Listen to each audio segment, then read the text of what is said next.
Hey, I'm Drotos from KeyboardImprov.com, and welcome to day 21 of our 31-day Rock Piano for Beginners Workout Challenge. And yes, as we've been talking about, we're developing good habits, working in a way that it's integrated into your lifestyle, that you sit down, you play piano, you get motivation from something like this, and you start developing or continuing these habits that we're developing. This is a virtuous cycle type of habit. It's not one of those other kind of habits that, oh, I shouldn't be doing that. This is a virtuous cycle. The more you play, the better you get. The better you get, the more you want to play. But it has to work in with your life, whatever that means, with having realistic expectations, whether it's every other day, every day for 10 minutes, every day for an hour, or at least 10 minutes and then more. Whatever it is, make it work for you. So this is exciting. So we learned our third blues scale because it gets easier. Piano improv does not get harder, it gets easier. And we're going for fluency, that's why. So 20 minutes, let's go. So we're going to start by just reviewing the E blues scale in the right hand. We'll do it as a ballad. So it's E, G, A, and then the black note, B flat. And then B, D, and if you want to repeat the E. So let's just improvise a little. I'm just going to keep the open fifth in my left hand, a power chord like we were doing in Born to Be Wild yesterday. So E and B, if you want you can put an E on top. 1, 2, 3, 4.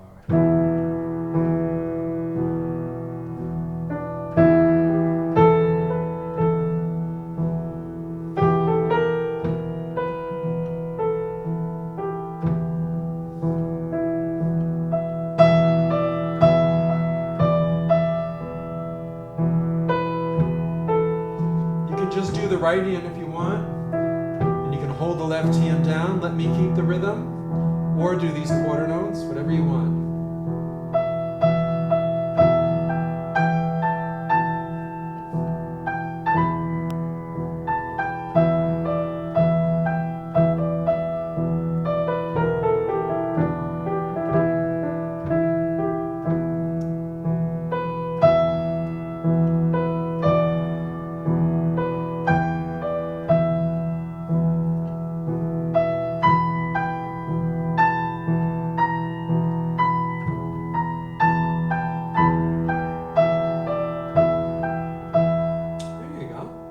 Let's review just jam on Born to Be Wild, right? So we're in our group, in our band, we walk in the second day, and or the 21st day, but second day on Born to Be Wild, and the group says, okay, let's start with this. The drummer says, hey, let's start with Born to Be Wild.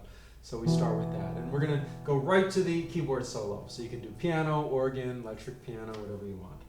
You can either keep something in the left hand or not. If you're playing organ, you probably don't, it would get too muddy. But maybe a couple little things here and there. But piano you can or not. Or you can just hold down an E. Here we go. 1, 2, 1, 2, 3, 4.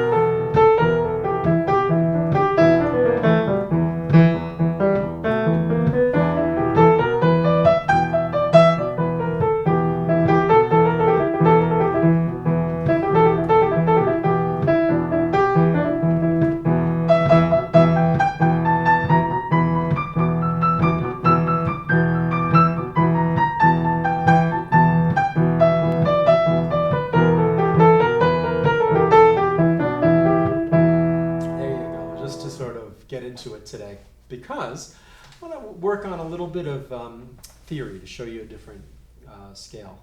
And notice how in this course of the 31 days we've reversed the balance between, usually we learn 90% theory and hard stuff that we're practicing, which is fine too, right? But 90%, and then only 10% at the most of actually doing it and having fun with what we can play. we're reversing it. We're doing like 70, 80%, 90% of stuff we already know, just like we speak language. We're using words we already know. And then just 10%, 20, maybe even 30 at some point of new stuff. So today is a little bit of the new stuff. So it assimilates into what you already know, what you can do. So just play that. We're going to do this with one finger, so we don't have to worry about fingerings, right? So just play the E blues scale from E to E. We'll do it in quarter notes. So we have E, G, A, B flat, B, D, then we'll go up to E. Repeat, okay? So that's called the E blues scale. And sometimes with music theory, as we're going to see in a minute, the names of things are not consistent because they weren't all invented by one person. It's not like somebody mapped out all the scales to use at one point. They developed, and musicians started calling them different things, and sometimes there's even two ways to call the same thing. So that's not a minor scale or a major scale, because even though it kind of outlines the E minor chord, it's also used over major, right, that we've discovered in other instances. So it's just called the E blues scale. Sometimes you'll hear it referred to as the E minor blues scale, but now you know what it is. It's really just the E blues scale. But there is a scale called the major blues scale, and it's only used on major chords. And it's real easy. We're going to play the same notes, E, G, A, B flat, B, D, E, except we're going to start on the G. So we start with G, and then A, B flat, B, D, E, and we'll go up one more to G. Let's do that again. G, A, B flat, B, D, E, G. And if you want to use fingerings, you could use 1, 2, 3, then cross your thumb under on the B. But that's really only good for these aren't scales you play up and down too much. It's better. I never really worked on these like that. And I'm really glad because I find these little pockets of improv, right, that we've been talking about. So you see that outlines a G chord, and it has the root, second, third. Let's even ignore the B flat for a second. So we have 1, 2, 3, 5, 6 as related to the G major scale. That's called a pentatonic scale, a major pentatonic. And then we're going to add the B flat, the flat third, and that makes it a major blues scale.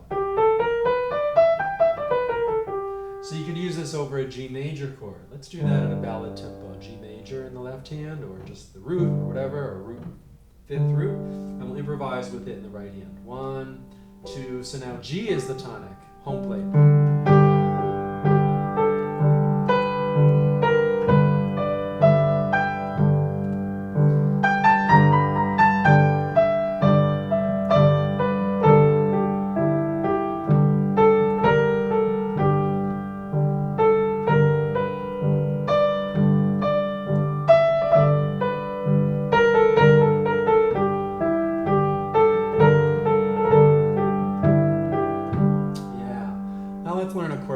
These are the chords to Bob Dylan's classic song, Knockin' on Heaven's Door. And it's very easy. There's a G, and then a D, and then A minor. I'm just playing root position. And then G. Actually, we can start down here. We'll go G, then go up to D, and down to A minor. So A minor is near where G was originally. Then we go right back to G. D, and then C. So the pattern is the 1 to the 5, which is G to D. Both phrases are going to have that. And the first time we go to A minor after, then we do D, G, and we go to C afterwards. So we alternate the first two chords, A minor, first two chords again, C. That's the whole song. So it's 2 Gs, 2 Ds, and then 4 A minors for a full measure. Then G, D, C. Again, that's the whole thing. A minor,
this sounds great. If someone was singing, you could just do this.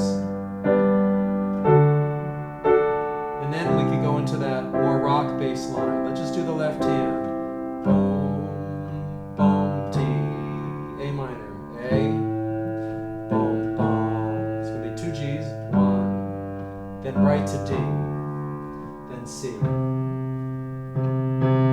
Again, G, D, either down or up, A minor,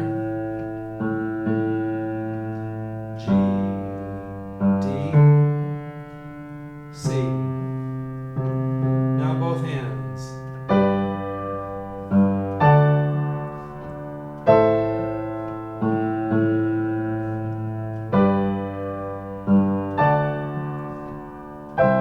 You can do quarter notes if you want in the right hand. This might be hard enough.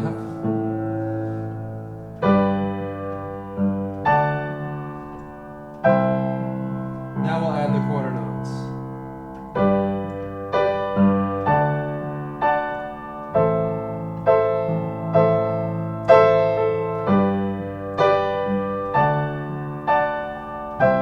You can break up the rhythms.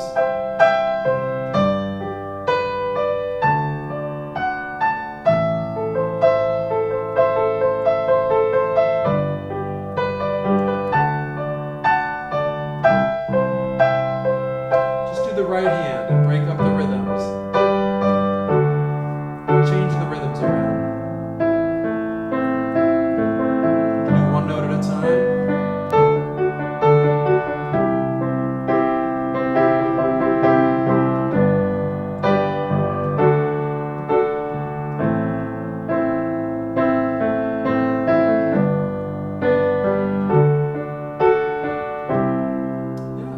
Now we're going to jam on that using the G major blues scale, because this is in the key of G major, and in this case this works better than the sort of regular G blues scale.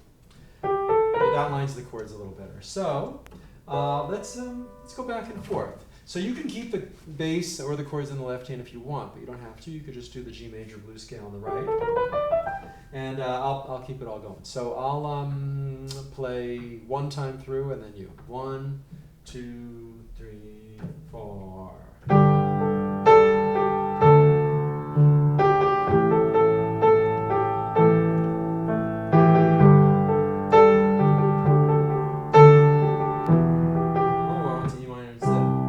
I was thinking of actually just alternating on 2 notes like that is so Bob Dylan, because he does that in the harmonica. He gets into these almost like trance like. You hear some of his really good harmonica solos live on YouTube videos. All right, here we go. I'll go first. Ready?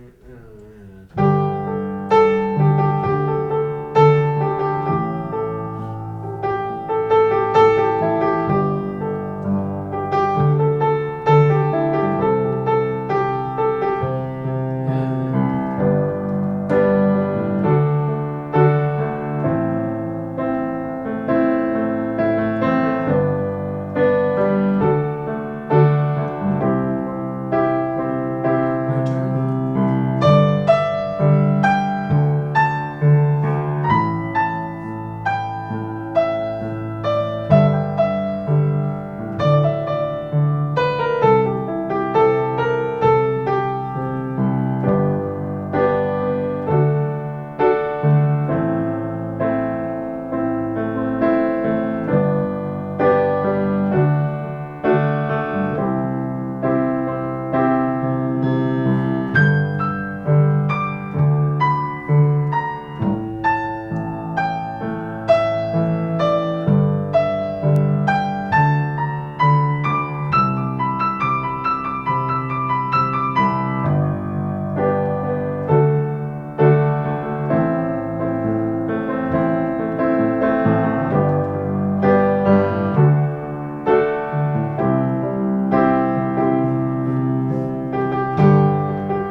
knock on heaven's door. And you see, that's a good point I was making before we started this. Because piano improv gets easier, not harder. When we learn new techniques, if we assimilate into what we already know, it just gets easier. Just like it gets easier to read and write as we're kids and we're growing up and we learn more, right? It's not a burden when we learn a new word, like how to spell refrigerator. That was my first 5-syllable word. I remember that. I learned that in first grade. So like 5 or 6. So I learned how to spell refrigerator. I said, wow, that's a 5-syllable word. That's a long word. But it wasn't a burden.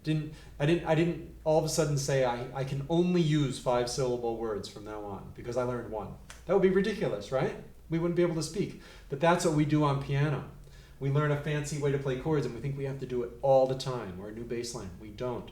We go back to this kind of stuff too. I play like this on gigs all the time. You know, you learn a new song, and if there's a guitarist or somebody, you just play what works, you know, and this is the stuff. This is how Bob Dylan's band plays often, right? The nuances come in the sensitivity. Wow. The nuances come in the sensitivity to the beat and what we're feeling and what we're hearing, so we can express ourselves more, but it doesn't get harder. So that's one of the things I think you're finding out here. So I'm delighted that a lot of you report by this time your hands are starting to come together, you're getting some independence, it's becoming more and more fun, and you're seeing, more importantly, that you can do it. Some of you have been at this for 10, 20, 30 years and haven't gotten it until now, so that's wonderful. Congratulations, proud of you for doing this. Some of you are just starting out as adults and discovering this wide world of improv. Bravo, too. Some of you are kids and teens, which is when I started as a teenager, and awesome. This is the way to go. Keep doing this. Keep doing this. You got it. So thanks for being here. There's some links to click if you're interested, another video you might be interested in, and keep this at and start thinking about how you're going to keep this virtuous habit going, this virtuous cycle, I mean, good habit of playing on a daily or semi-daily basis. And it could mean going back through all these videos again or something similar. So keep it up, but start thinking that way, so that at day 31 you're just like, oh no, what am I going to do, right? So again, thanks, good luck, and I'll see you tomorrow.